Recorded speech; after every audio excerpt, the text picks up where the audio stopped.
The minister in the presidency responsible for electricity, Dr. Kgosientsho Ramokgopa, is meeting with business stakeholders in Durban.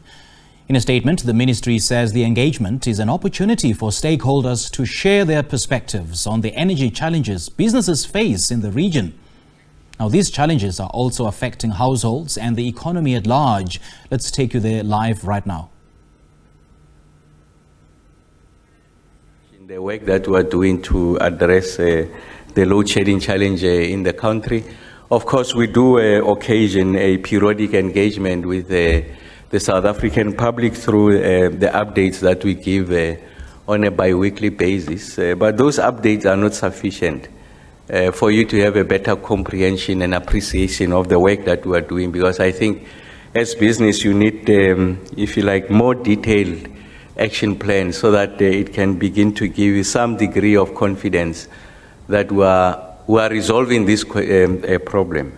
But it's also going to help you to make investment decisions going into the future. Some of you have to account to your global headquarters. We know that some of these investments in the country are under significant threat as a result of load shedding, the logistic challenges, the water challenges. So it's important that when you engage with your headquarters, you are able to share with them with some degree of confidence an authoritative account on the work that we are doing. So I guess that you'll be a bit more patient, because I'm going to take you a presentation that is detailed. And of course, at the end, we'll occasion opportunity for you to engage with us, ask questions, criticize and critique, but also offer what you think are solutions. So I think it's important that we keep this very honest, and I don't expect anything less from yourselves. I think we have to be honest in the engagement. Let's be as robust as possible. It's fine. I mean, we do appreciate that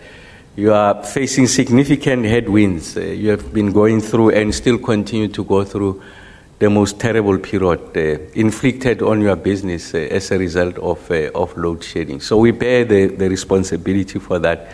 And I always say to the team that as we take a responsibility for the challenges that are confronting us, we are going to be the primary authors of the resolution of this problem. And I'm going to take you through the work that we are doing in this instance.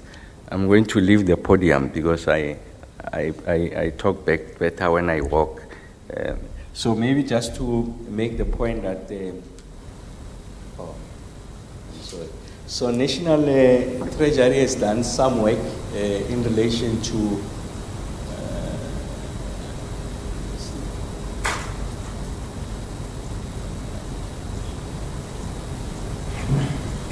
okay.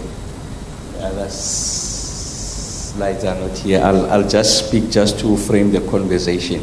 So National Treasury has done some work, and also the South African Reserve Bank, every time when the governor of the Reserve Bank releases the statement of and the decisions of the Monetary Policy Committee, he makes the point that part of the reasons why they are either increasing the repo rate or maintaining the repo rate is on account of two things, and those two things constitute what he refers to as the structural constraints. So these are things, impediments that undermine the potential growth of the South African economy.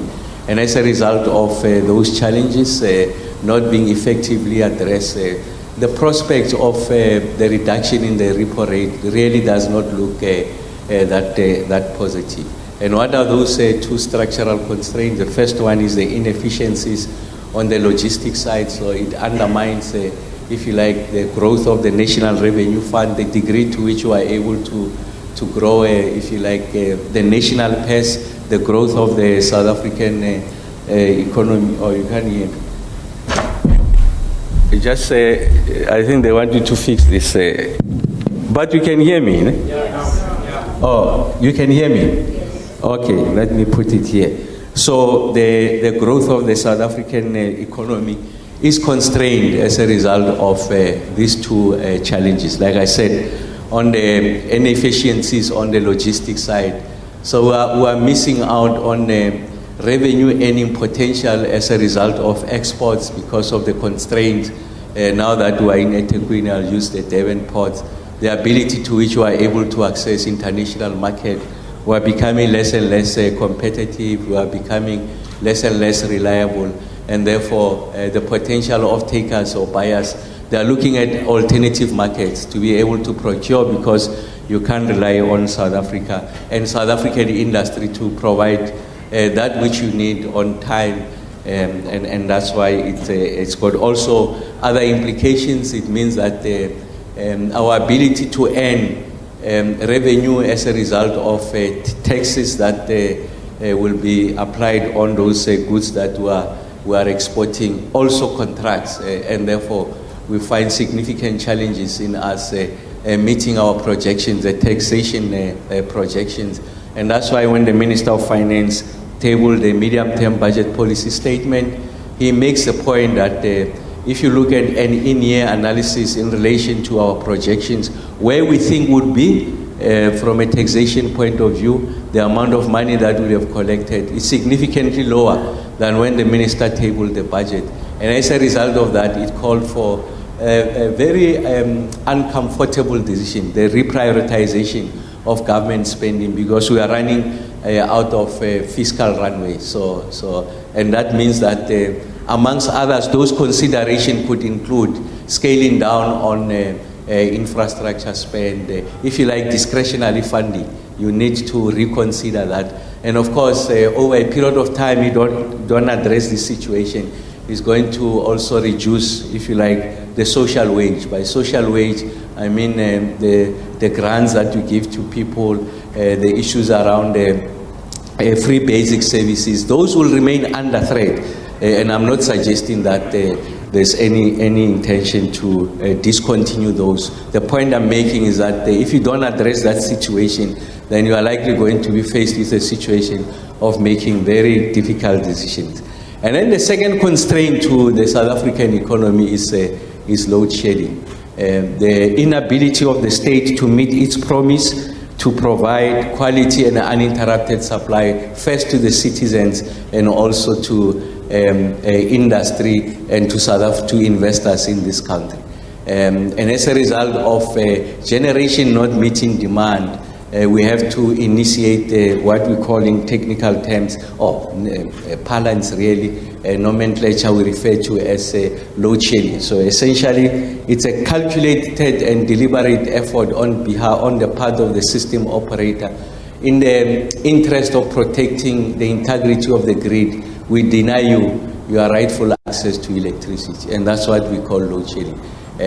Of course, industry, the energy-intensive users, you are experiencing significant curtailment. You must pull back on your production.